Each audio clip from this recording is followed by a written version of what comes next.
I would like to call this meeting to order. It is 6:01 and declare that we do have a board quorum present.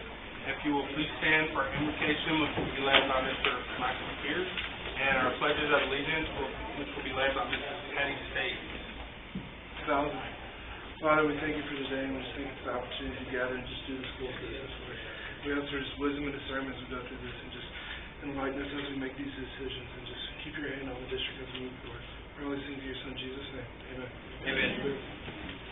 I pledge allegiance to the flag of the United States of America and to the republic for which it stands, one nation, under God, indivisible, with liberty and justice for all. Honor the flag. I pledge allegiance to thee, Texas, one state, under God, one and indivisible. We will now administer the oath of office to the re-elected board members, Mr. Scott Schwartner and myself.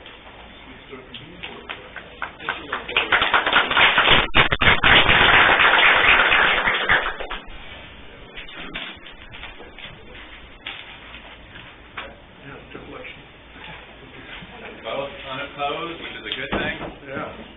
Obviously showing a lot of trust in the community and not drawing an opponent is something to be proud of. So it's my honor. If you could repeat after me, raise your right hand. I state your name, do solemnly swear. I, Scott Mason Howard, do solemnly swear that I will faithfully execute the duties of the office of trustee of the Brazosport Independent School District of the state of Texas. That I will faithfully execute the duties of the office of trustee of the Brazosport Independent School District of the state of Texas. And will, to the best of my ability, preserve, protect, and defend the Constitution and laws of the United States and of this state, so help me God. And will do, to the best of my ability, preserve, protect, and defend the Constitution and laws of the United States and of this state, so help me God. All right, congratulations.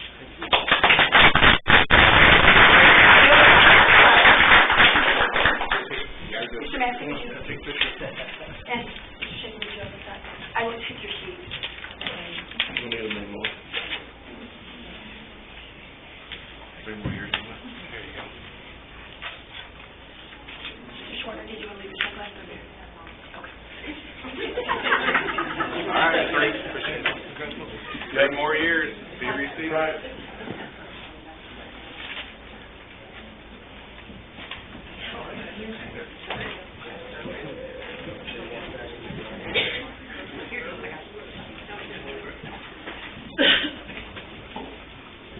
I would like to ask our board to begin making its way to the front as we transition into our awards, achievements, and recognitions. I will now turn the presentation over to Mrs. Paula Christie. Thank you, Superintendent Massey, Board President Howard, board members, staff, and guests. Tonight, we begin our recognition honoring one of our favorite community partners. At this time, I would like to ask Wendy Mazurskowitz, Director of Community Affairs of Freeport L&G, and BISD's Education Foundation Director, Brittany Rosenbaum, to join Mr. Massey and the board.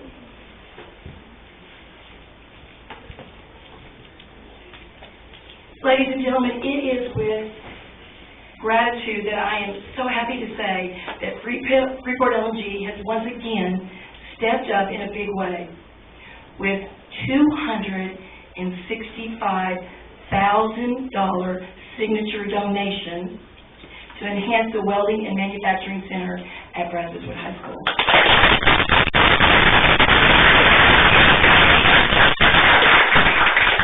This signature donation is going towards the renovation of the existing facility at Brazosport School at this time, right now, to purchase new equipment so that our students will be prepared for the workforce directly upon graduation.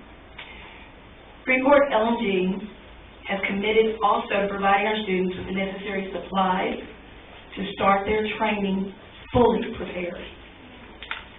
Now, while Brittany with the Education Foundation facilitated this collaboration, little did she know that Wendy and L&G would go another step and donate $25,000 more to the foundation, and they received it the night of our Summer Fest.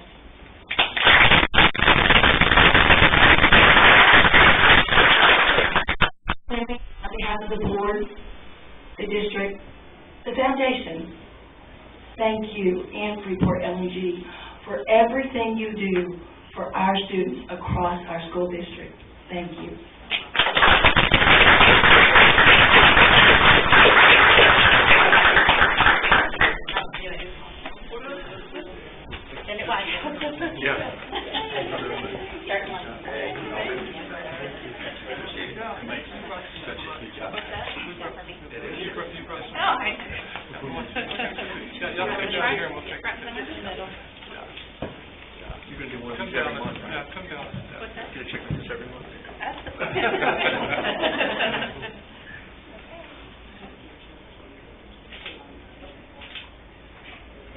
Thank you very much.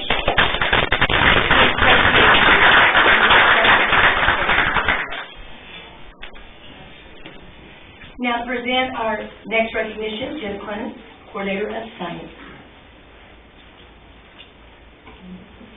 BISD created the Extra Mile Award several years ago to recognize individuals or groups for their dedication to students and their willingness to go the extra mile for BISD.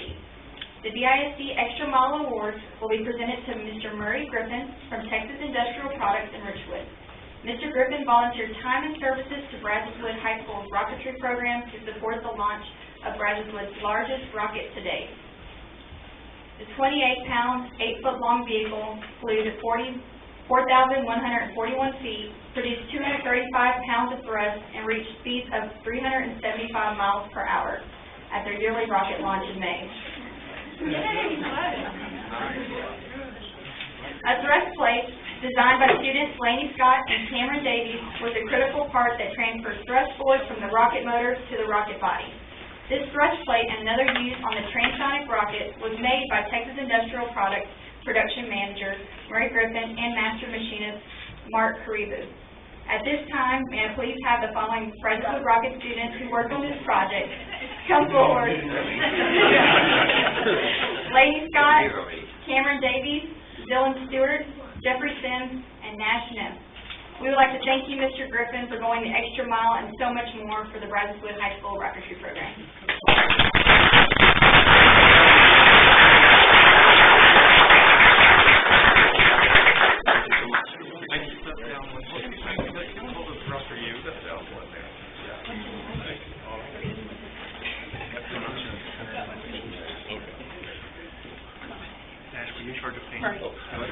Or not.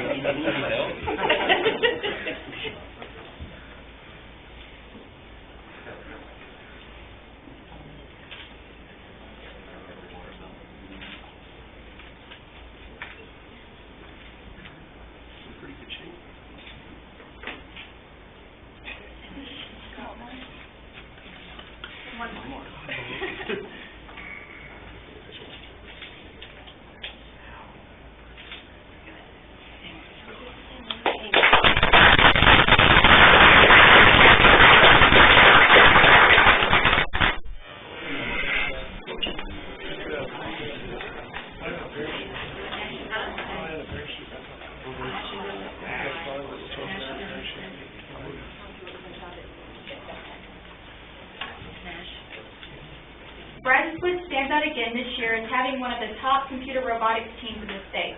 At this year's Texas Computer Education Association, TCEA, state competition, the Brazoswood team took second place out of a total of 57 teams across Texas.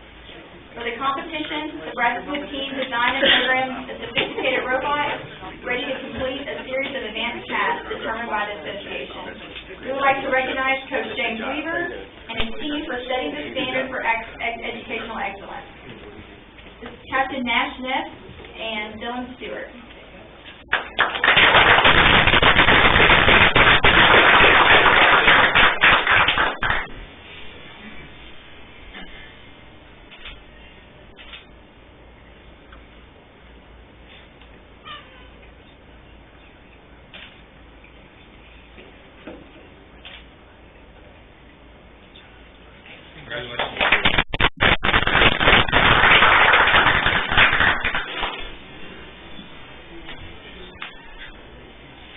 And for our next student award, to present is Kristen Hyber, Coordinator of English Language Arts.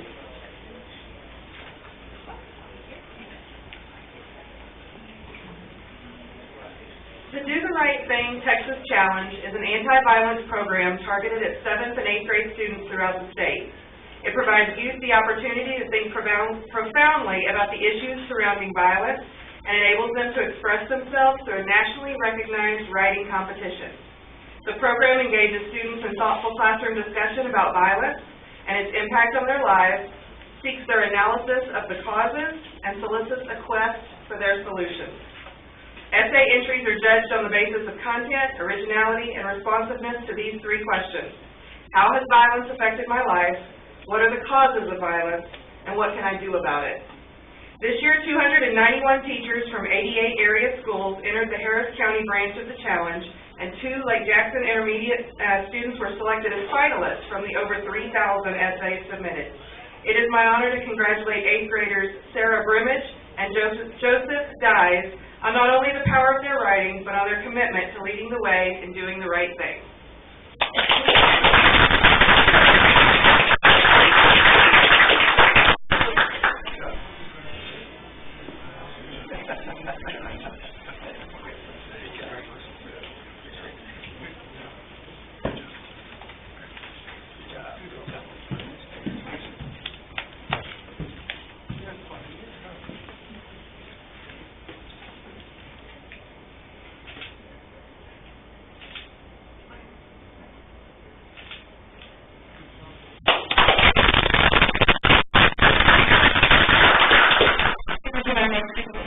Coordinator of K-12 Advanced Academics, Ms. Stevie Wilson.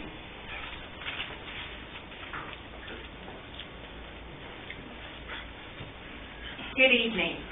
24 BISD students participated in the 2017 Duke University Talent Identification Program 7th Grade Talent Search. Duke TIP is a nonprofit organization dedicated to serving academically gifted and talented students. The 7th grade talent search identifies bright 7th graders based on standardized test scores achieved while attending elementary or middle school.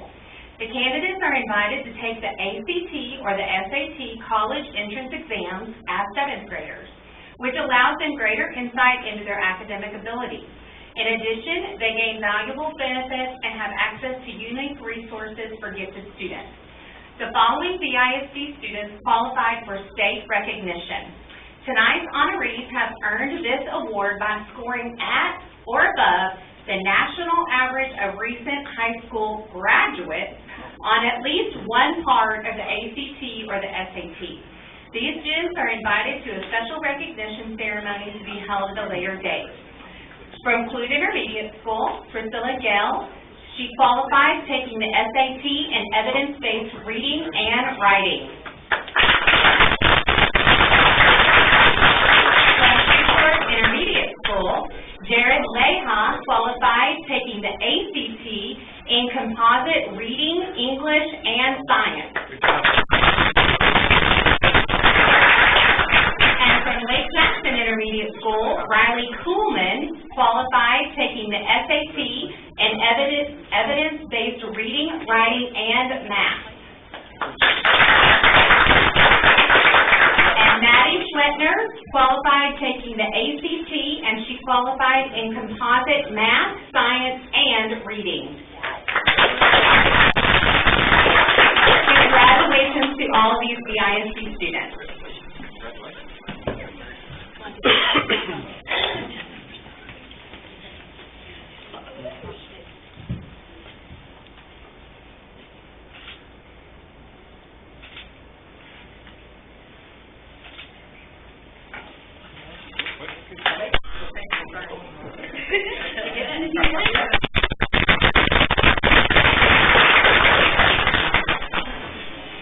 This does conclude tonight's awards and recognitions, but we are already looking forward to August, when we will return with more samples and examples of BISD students and staff setting the educational standards across the state.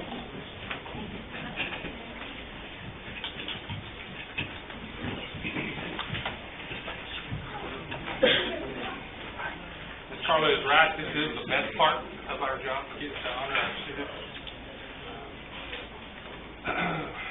Next item on our agenda is a public hearing. Mr. Maxson will now conduct our public hearing to discuss the Lake Jackson attendance boundaries.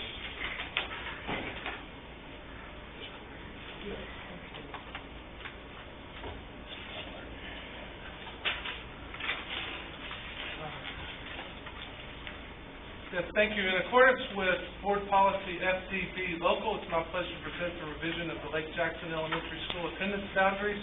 You have a copy at your desk, and one has been distributed among the audience.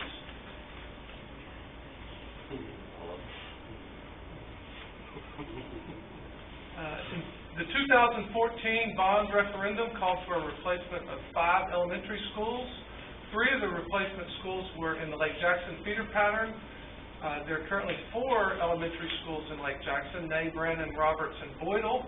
The recommendation of the Long Range Facilities Committee was to replace Boydell, Roberts, and Brannon. These are funded to be built for 750 students. Students zoned to attend Ney would be dispersed to Roberts, Brannon, and Boydell, so Ney would close. Boydell is scheduled to open in August 2017. Roberts is scheduled to open in 2020. And Brannon in 2021. The closing of Ney gives the district the opportunity to revise the attendance boundaries that place students near the campuses they live.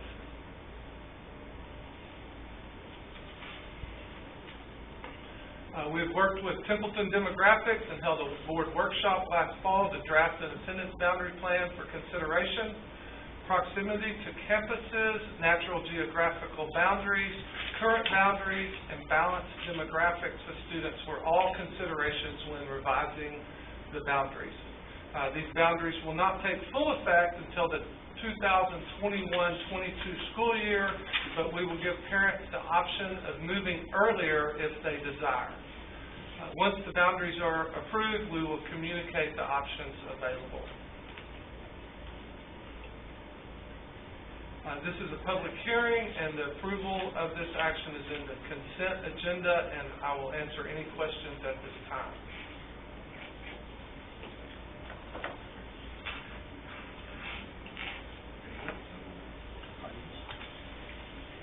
Anyone from the audience? All right. I'm a little surprised that we don't have one. From the standpoint that I would have thought that this always brings up some questions, but I do have a question just to make sure that looking at the Roberts attendance on the current, most of that will now go to Ney. Am I reading this correctly? We'll go to, most of the current Ney will go to Roberts. No. Boydell. Okay. And Brannon. So, we have Brannon that is pretty full right now, is that correct? The building will have, the new campus will house 700. Yeah, it says we have 722 right now, is that correct? But will be. The projection. This is in the projection? Yes, sir. These are the projected enrollment. Oh, okay. Yeah. Okay. Okay, so let's see the current, but anyway, okay. That's good. That's my question.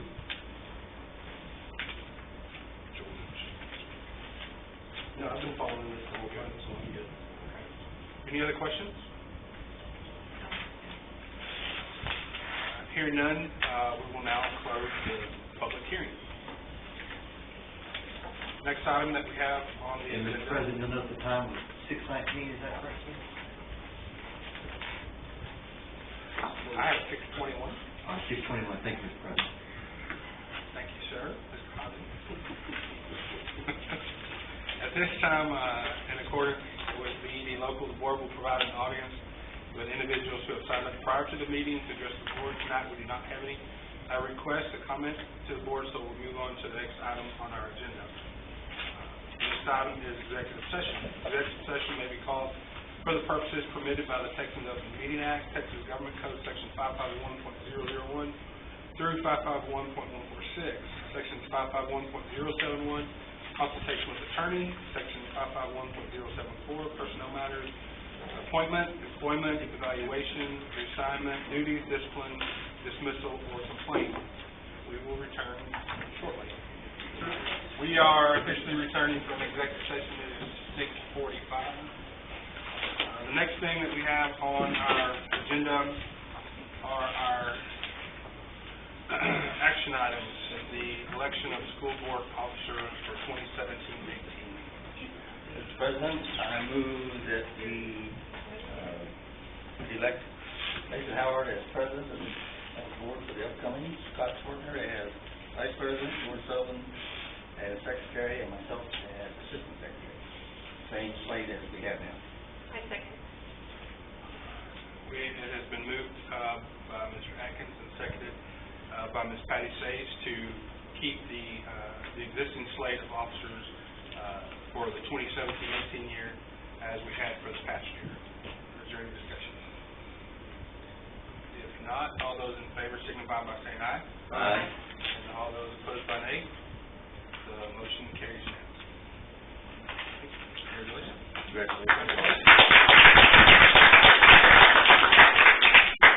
The next item on our agenda is the consent agenda. Sorry. I rescind that. Gotta have it. Item B is selection of TASB delegate and alternates. Do I have a recommendation for the TASB delegate? Mr. Jerry? I'll do it. I enjoy it. All right. If nobody else. Do we have a motion? I would nominate Jerry Atkins as TASB delegate for BISD. Second. All those in favor signify by saying aye. Aye. We do need a name of alternate. And we also need to take I'm probably staying on alternate. alternate. Because Okay. So your motion need to modify that, need to modify that. I'd like to modify my motion to Jerry Atkins being the delegate and I'll be the assistant delegate. Alternate. And I'll second that. And it has been moved by Mr. Schwartner and seconded, excuse me, seconded by George, to keep Jerry as the delegate and Scott as the alternate. All those in favor signify by saying aye. Aye. All those opposed by nay. That carries unanimously. Thank you, Mr. Atkins, for continuing to serve. And Mr. Schwartner, for offering your services. The next item is action item C, the federal and state funded program for 2017-2018.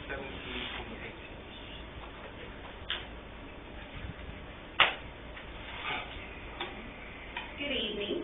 I'm Lauren Furlow, Director of Special Services, and tonight with Ms. Denise Babb, our Director of Federal and Early Childhood Programs, we will be sharing with you projected federal funding amounts for the 17-18 school year grant program. We'll start with preliminary funding amounts for Special Education Individuals with Disabilities Education Act, or IDEA-B, and IDEA-B preschool grants. The goal of the Special Education Department is to provide collaborative support services in an environment that embraces all learners to successfully achieve their full potential. So, what do our federal funds support? We concentrate our budget on the services required by federal and state law, our district strategic plan, and our departmental goals. These services include academic and behavioral interventions, assessment and diagnosis, academic and behavioral instruction, and support of the IEP, or Individualized Education Plan process. Projected amounts for the 17-18 IDEA-B grant is $2,449,361. While this is a decrease from the previous school year's projected amount, the Department of Special Services adjusts budget planning accordingly with a focus on maintaining appropriate staff support and quality student services. The much smaller grant we received, the IDEA-B preschool grant, total projected amount for 17-18 is $68,089, which pays for one teacher for the preschool program for students with disabilities, or PPCD. Again, while this is a slight decrease, there is no anticipated impact on student supports or services. And now Ms. Tabb. Thank you, Lauren. Good evening. It's my pleasure to present the proposed planning amounts for Title I, Title II, Title III, and Title IV, and Title I-B Perkins grant. Carl Perkins is a Title I Part D grant, which is used to supplement the career technical programs in our district. Some of the expenditures include curriculum, certifications, technology, and equipment that is needed for the CTE lab areas. For example, items such as bandsaws, welders, and industry standard culinary equipment are considered allowable costs under Perkins. The planning amount for Title I Part D Carl D. Perkins grant for the 2017-2018 year is $111,651. Formerly known as No Child Left Behind, the Every School Succeeds Act, or ESSA, continues to provide Title I Part A funds to support campuses with a high percentage of economically disadvantaged students. These funds are allocated to our Title I campuses based on a per-pupil amount. A majority of the funds are used to fund interventionists or paras at each campus, and after 4 years, we're finally seeing an increase in this grant. The planning amount for Title I Part A for the 2017-2018 year is $2,007,620. For clarity, here are the 2017-2018 BISD Title I campuses, and the percent of students who are qualified as economically disadvantaged for each. For a student to be coded as economically disadvantaged, their parents must complete a free or reduced lunch form. Qualifying criteria is based on a sliding scale of parents' income and the number of dependents living in the household. Economically disadvantaged is an educational term for living in poverty. For a campus to qualify as Title I campus and receive Title I funds, it must have 40% of its students identified as economically disadvantaged. While you may notice Boyle falls under the 40% rule, they still maintain their Title I eligibility as long as they don't fall below 36%. This year, we will not be including Long Elementary since that campus is being closed. Title II Part A provides support in the area of teacher, principal, training, and recruitment. Currently, our two academic deans at Brazos-Fort and Brazos-Wood High School and our district literacy and math specialists are paid using these funds. As you can see, we have suffered a significant loss due to the reauthorization of ESSA. The focus of these funds will continue to be directed to improving teacher quality and staff support. Previously, calculations for this grant were based on a hold harmless amount that was determined years ago with the Eisenhower Act. The government has decided to use current census regarding economically disadvantaged populations in our local area instead. The BISD planning amount for 2017-2018 for Title II Part A is $321,431. Title III Part A is English language learners. The Title III Part A is used to support those English language learners. Allowable expenditures for these funds include ESL training, professional development, parent involvement, and classroom materials. The federal government has increased that amount of this support for this particular program. The planning amount for the 2017-2018 year for Title III Part A is $137,164.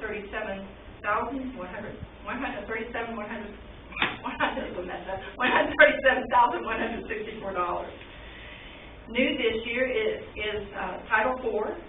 The federal government reintroduced the Title IV Part A Safe and Drug-Free Schools Grant and renamed it the Student Support and Academic Enrichment Grant.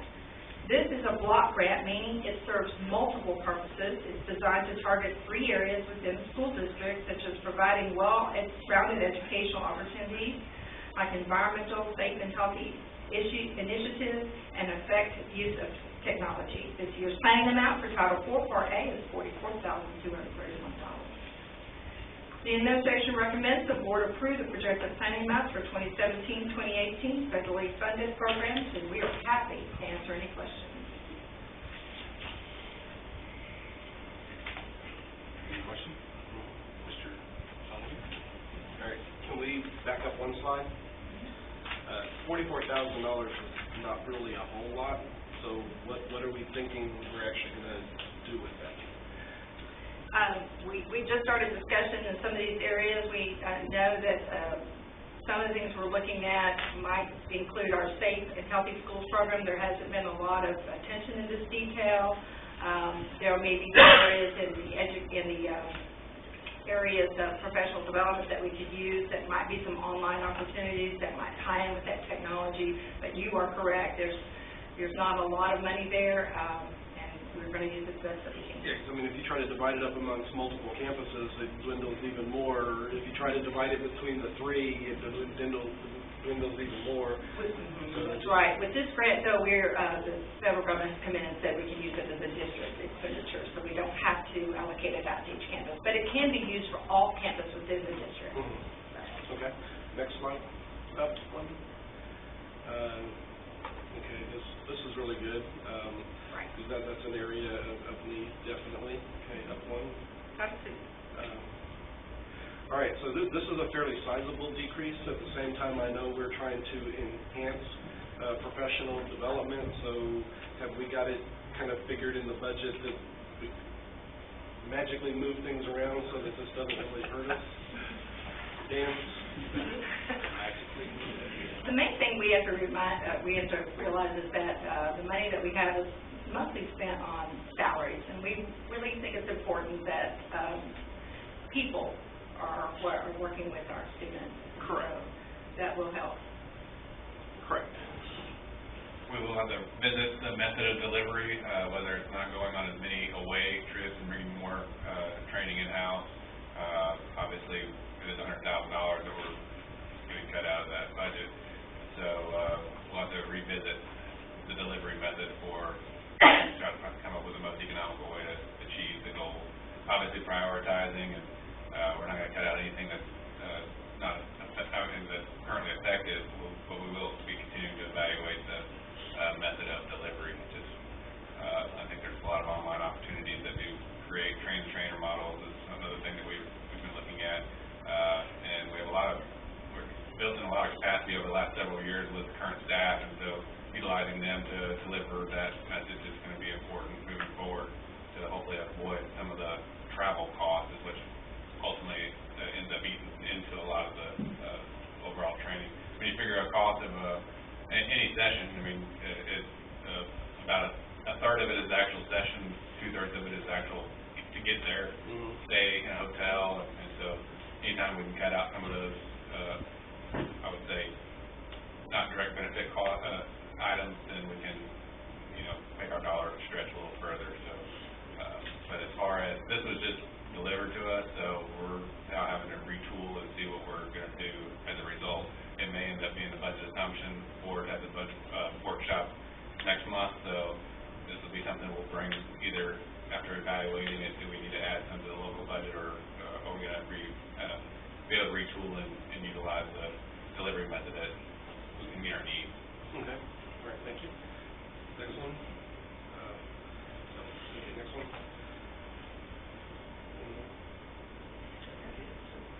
Okay, so this one,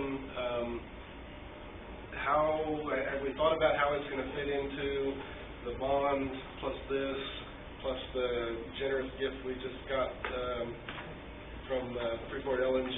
I mean, have we kind of thought about how all this is going to come together? And our budget process is program-based, and so what we do is we evaluate the needs, and then we determine funding sources that can meet the needs. And so this grant is one of those funding sources that we utilize. It's specific. We can't just use it for anything. So anytime we're identifying needs, we just say, okay, what can be funded with Perkins? And check off as many boxes as we can to maximize it and utilize it.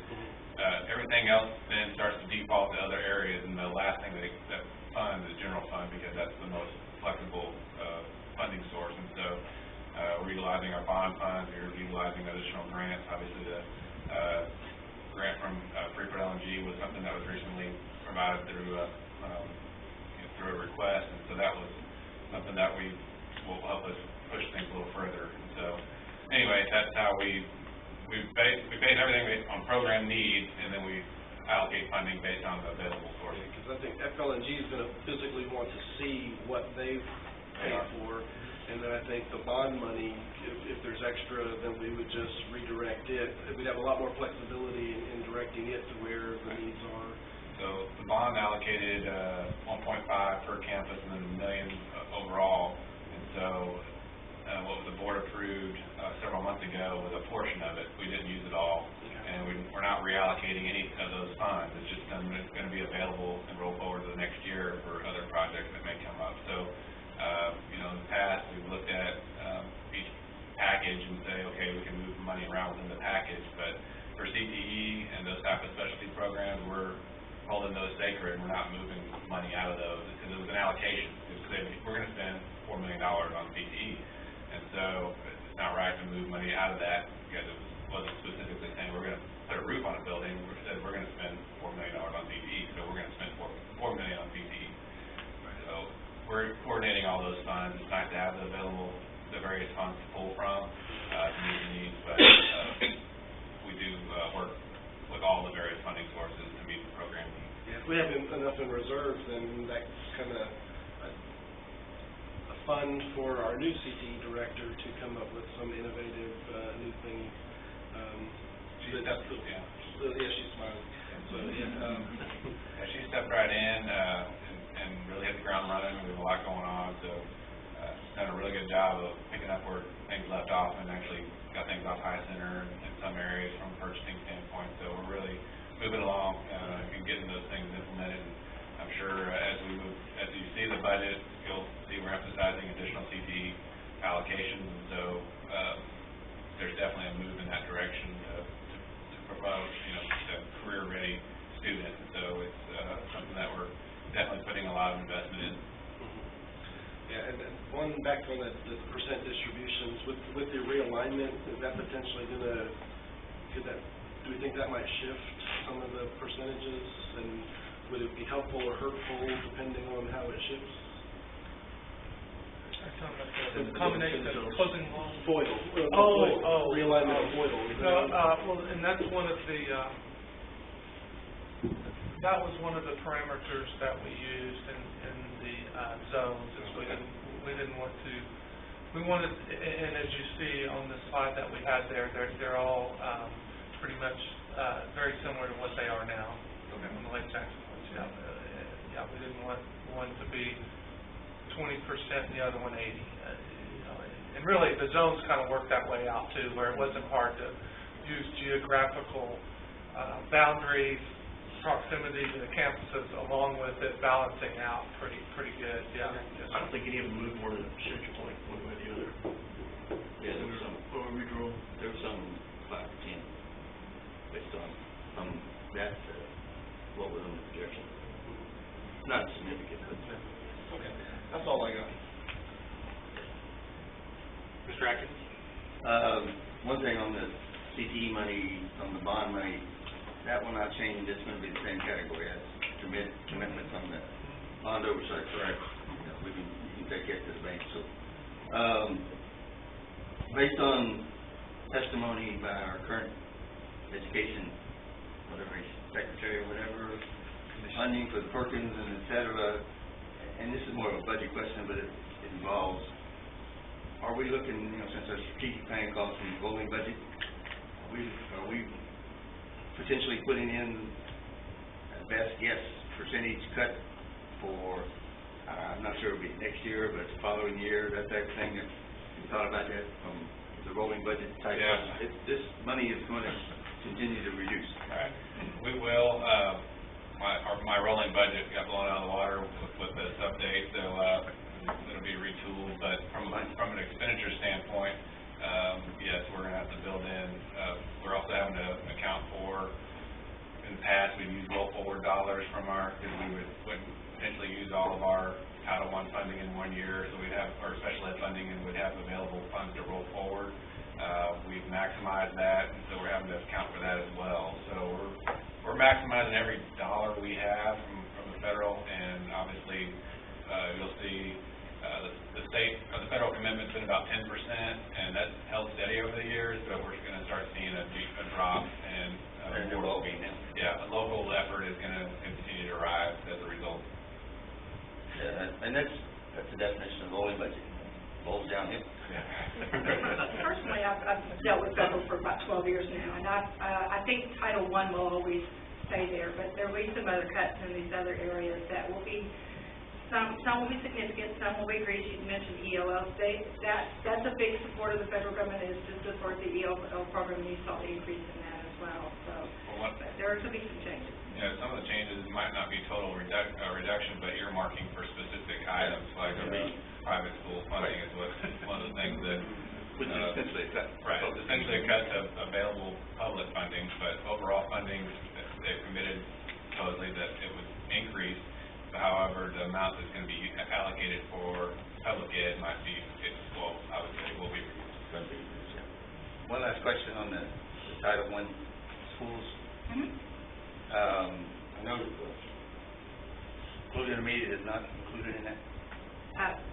When I got here in 2013, they had pulled the intermediate campuses out due to the fact that at that time there was something called AYP, and there was a lot of, I guess, red tape involved with that, so they pulled those districts, those schools out. Freeport is in there because by law we have to service campuses that are 75% or above, and Clute is at 68%, something like that. So they would not, we could serve them, but we have chosen not to serve them. So the district can choose whether they want to serve a campus or not.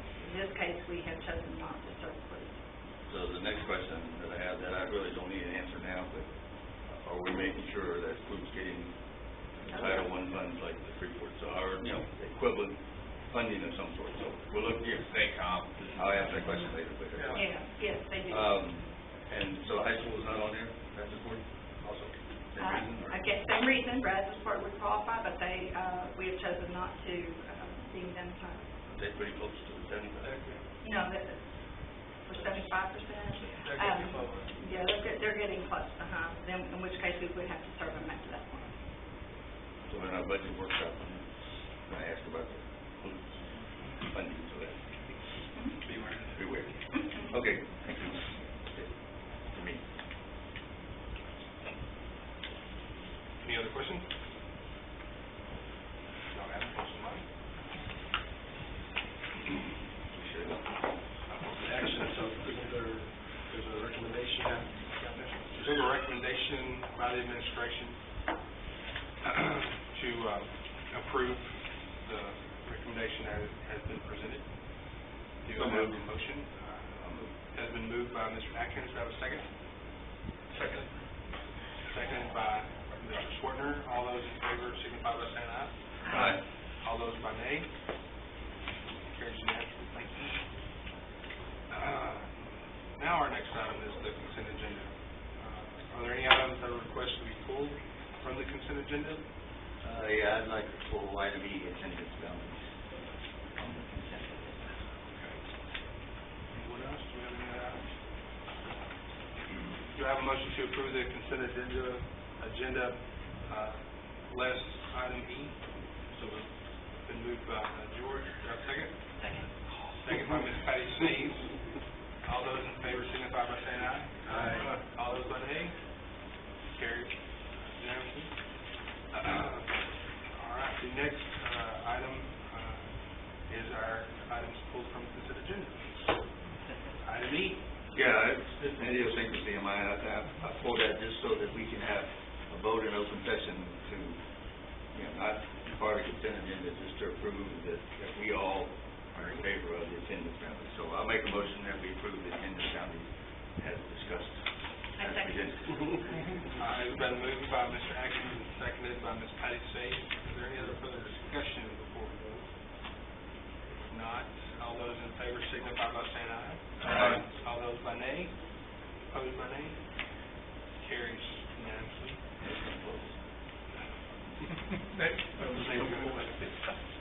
Thank you, Mr. Atkins. The next item on our agenda are our reports.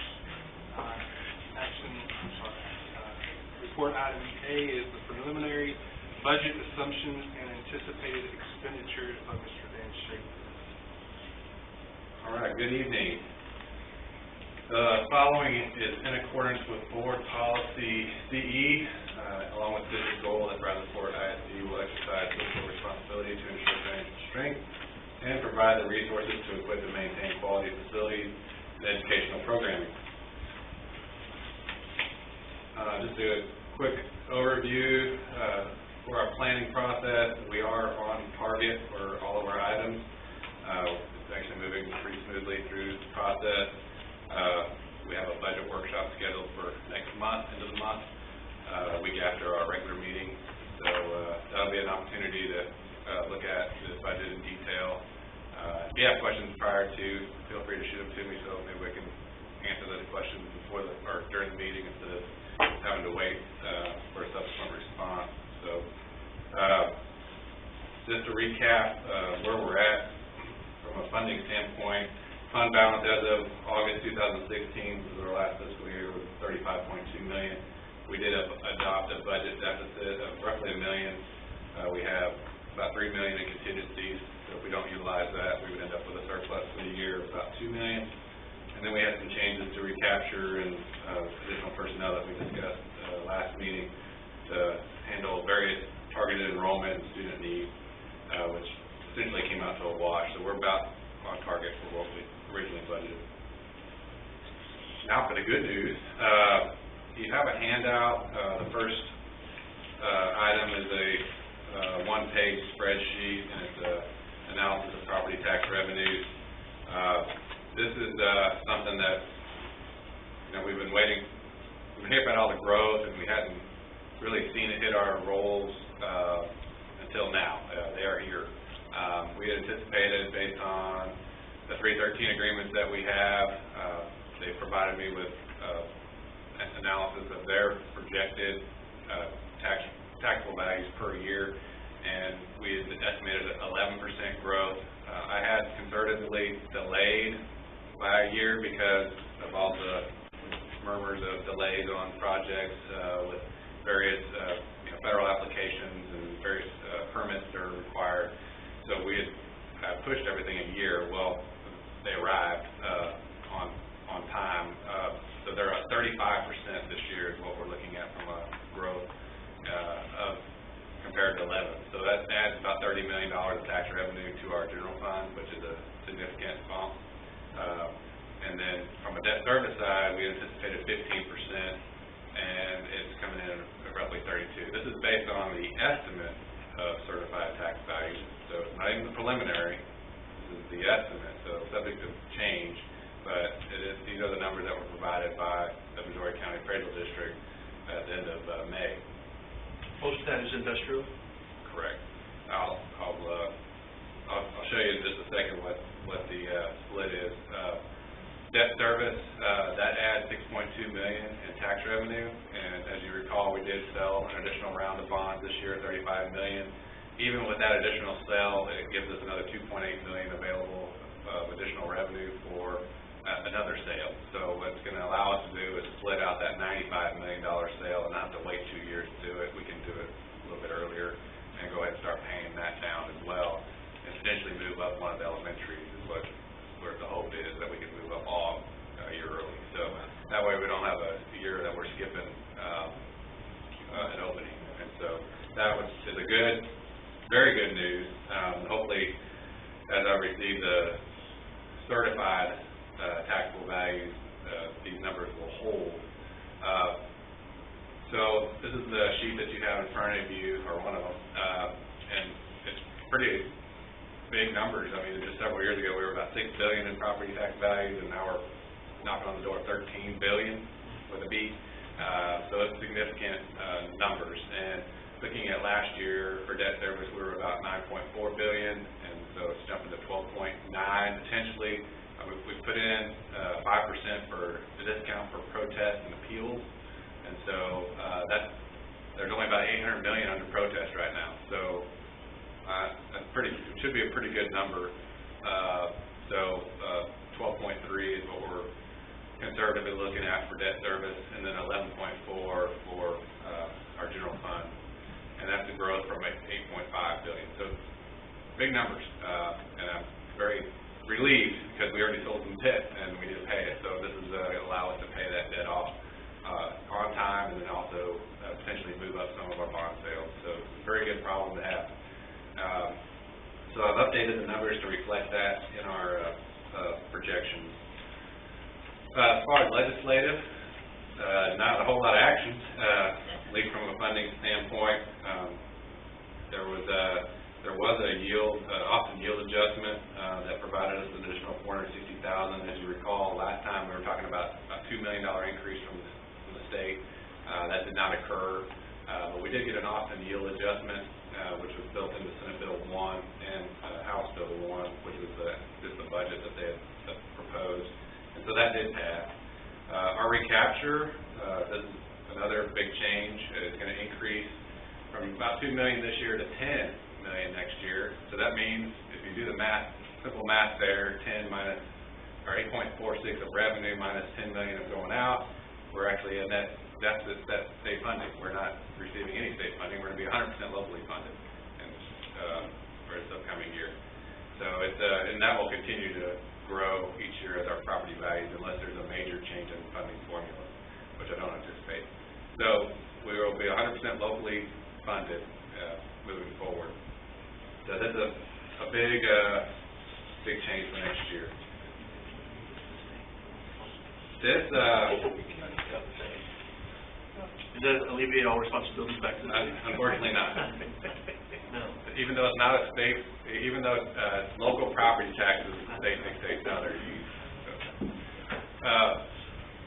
The projections used to have 5 years, but I had anticipated, if you recall back, the big growth wasn't supposed to be until 18-19 school year. Well, all that got pushed a year earlier, so now all my other years are off, and so now I'm going to have to go back and redo. And I don't have the information from the companies yet to do that, to revise the projections. Originally they were due in June, and there's been some changes to the due dates as far as when the companies need to report to us for the 313 agreement, to provide hopefully more time for them to be more accurate. And once I receive those, then I'll be able to update the 5-year projections. But you're rolling plan down a flat tire. Yeah, we're rolling plan. But I was happy to repair this flat tire because it moved everything up. And so we were planning on a deficit for next year, and that's never any fun, knowing that there'd be additional revenue the subsequent year. It's nice to get that money up front and then have a little funds to work with as far as potential dips in future years. So that's about a $15.6 million swing from the 16-17 school year. One of the things that did change significantly, another item, there's been a lot of changes from last month, but the 313 hold harmless payment, this current year is about $8 million. Next year is supposed to be about $5 million. The one project is the BASF plant that was supposed to have a lot more value. I think it was supposed to be about $483 million, and it ended up being about $83 million. So that one's apparently behind schedule. And so that affects the hold harmless payment because it's based on actuals. What we anticipated was based on the estimate. And so that number will drop significantly. But overall, yielding additional revenues next year is positive due to the 35% property tax growth. I did, of the growth, you mentioned 2.5 of it was new property. So of the $3 billion in growth, $2.5 billion of it, so there's about $500 million of internal growth of property that was on the ground the year before that grew by $500 million. So the rest of it was new. And I'll get the split, or hopefully I'll have that by the time our budget workshop.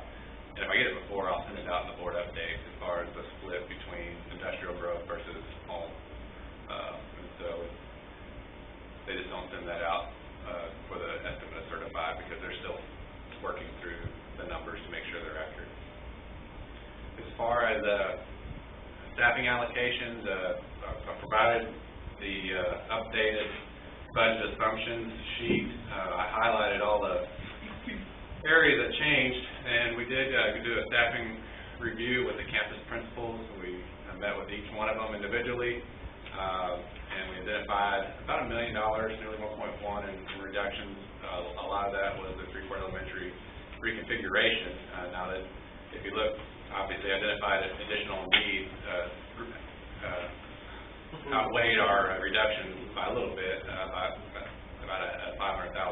But if you see the targeted areas of need, we continue to see additional students being engaged in special ed. Obviously, that artificial 8.5% percentage has been lifted up, and the weight is off our shoulders, and so we're actually seeing more students being qualified for special ed, and so our numbers, what we're being told is that those numbers are increasing, and as additional students get arted into that program. So that's 440,000 of additional special ed staff. Bilingual, obviously another area we know is growing. TTE, obviously continued investment as we offer additional TTE classes. Those take the teachers to offer them. And then enrollment at various grade levels. We sometimes have a pocket of our grade level is artificially lower in 1 year or higher. And in this case, we've had to make adjustments to certain grade levels based on the 22-to-1 ratio for elementary. So that's to the tune of about $375,000.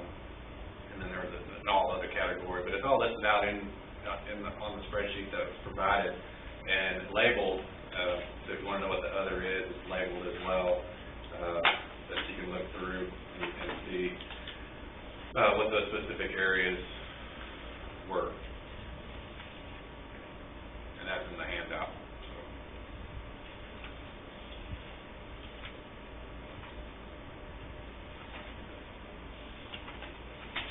So bottom line, if you look at the nice big change from last month, total amount needed, is a negative number now. That means that's good. We have more than we actually are going to need for that next year.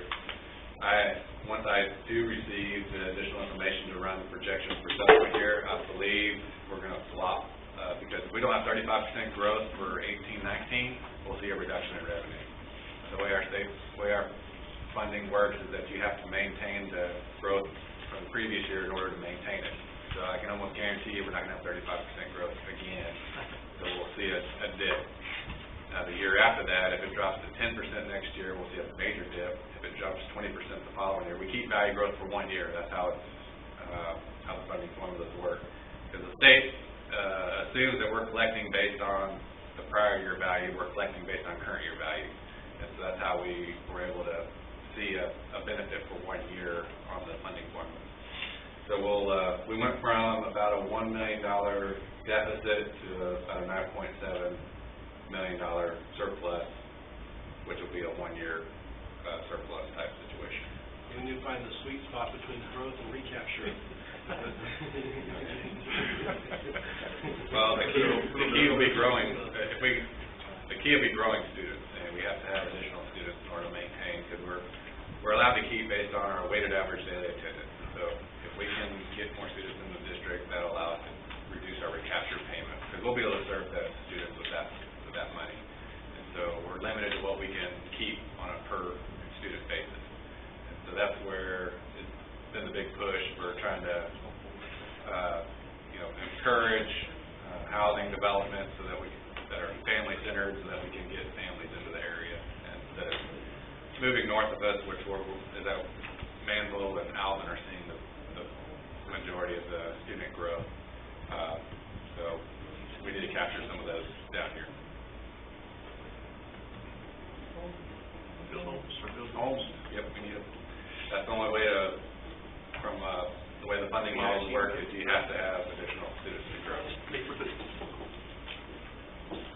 Dan, can you go back a slide? No? That's good.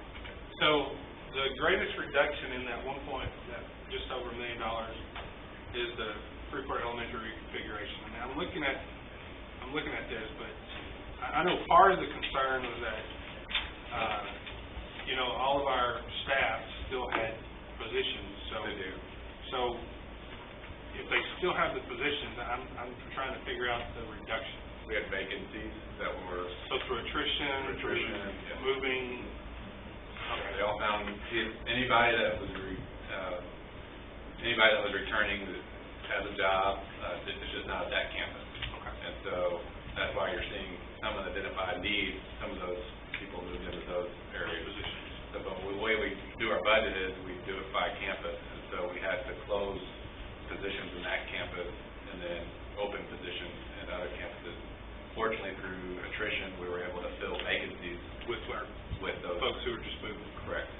properly. Right. Yes, sir. Okay, I understand that, I just wanted to verify. Yeah. So the reconfiguration dollars is mainly personnel? That's all personnel currently. We'll be able to capture some utilities that we won't have to fund, which is about $7,000 a month at an elementary campus. So we will be able to pick up some funds on that as well. But this is all just the staffing piece of it. But if you move those students, I mean, they're going to be more bodies, they're going to be flushing toilets, I mean, they're going to be using the facility, so. Right, from a water usage, typically the biggest saver is grades is electricity, because we're occupying a little more square footage because we're occupying another wing of Fleming, so we'll have some of that, but it won't be a direct dollar for dollar. That campus will run more efficiently than two separate campuses. There's only one cafeteria, so they'll have to manage their traffic through that cafeteria line accordingly. So from a square footage standpoint, we're dropping in square footage, so we will see a decrease. But are we adding students at Velasco next year? A few, not a significant number. There's I think it's 25, 40, I think, I can't recall. Yeah. I'm still trying to wrap my hands around it. Because pre-K, K1, all those students that were currently at Velasco are now going over to Fleming. So they're just swapping the age of students is what they're doing. Picking up a little bit because the pre-K was only half a day, and now it's going to be, basically they're going to have a full day for all their students that attend. And that's my problem with trying to figure this out, because we still have the same number of students and the same number of classes, essentially, unless there was some that had 12 or something, but that's a lot of money for reconfiguration, so I don't know, still. Well, anytime you're not having to round as many times, so 22 to 1, when you round 22 to 1, you end up with 18s here, and with the way it's working, when they have a larger pool, it's just fewer times you're having to round. Instead of rounding twice, you're only having to round once, because it's only one grade level, or one classroom. You've also got, beyond teachers, you've got the other ancillary personnel, like the custodial and lunch ladies. Yep.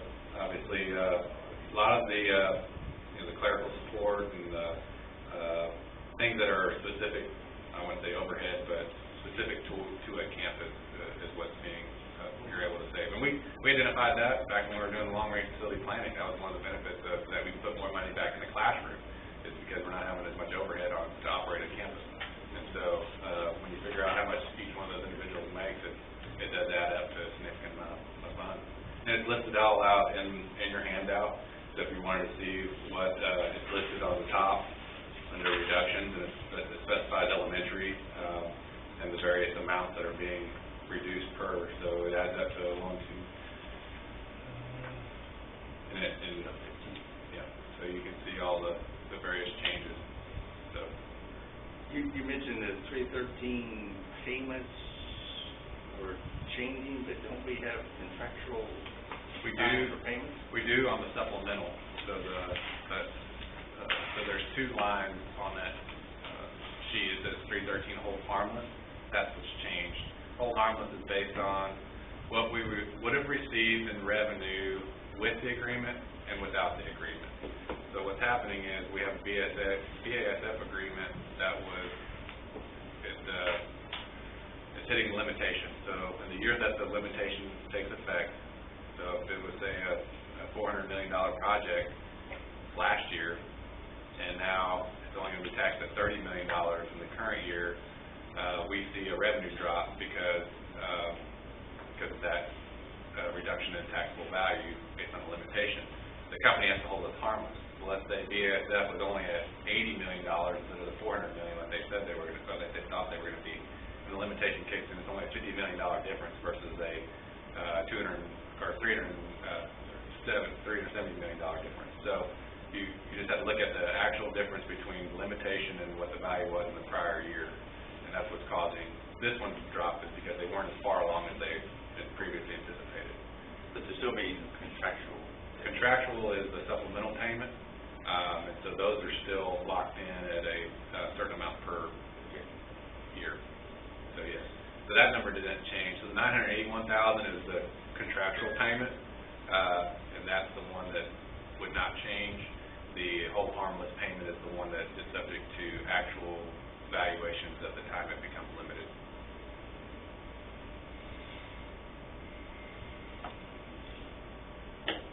Any other questions? Sir? All right. And like I said, budget workshop's coming up. If you have questions, feel free to. It's July 25th. On my calendar. The next item on our agenda is board committee reports.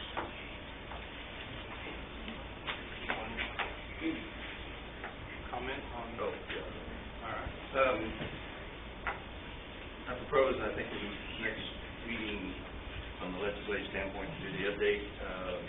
Also think we need to follow up with one for the special session, although I did corner Jack Gonzalez at the leadership group, and he had no clue of any of the 19 items past the sunset bill. So it's kind of like, as soon as you find out, you'll put it out. But it's pretty amazing that there's no info on the 19 items.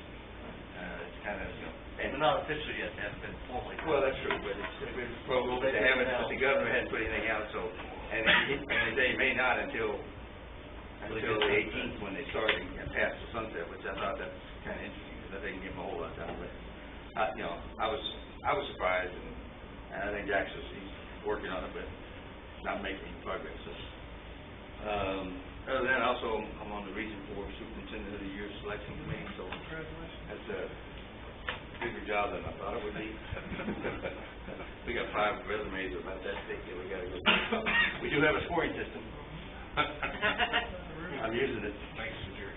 So anyway, that's it. Yeah, I don't have a committee report, and unfortunately, I was not able to attend, but I know my colleagues were able to go to the conference in San Antonio, and kind of customary practice, we've always thanked the district for affording us the opportunity to attend those conferences. So just wanted to reiterate that. Thank you, and I'd like to add too, it really shows the commitment and the professionalism of the board that they could commit that much time and energy going to the conference, and it was really neat being able to celebrate our 2 campuses meeting standard all together at dinner. It's very, very special times. Thank you.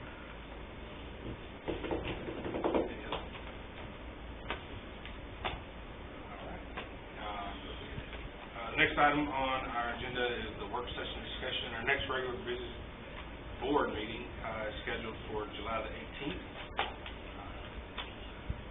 Unless there are any objections. And the workshop is on the 25th. And the workshop the following week on the 25th. If there are no objections, then we shall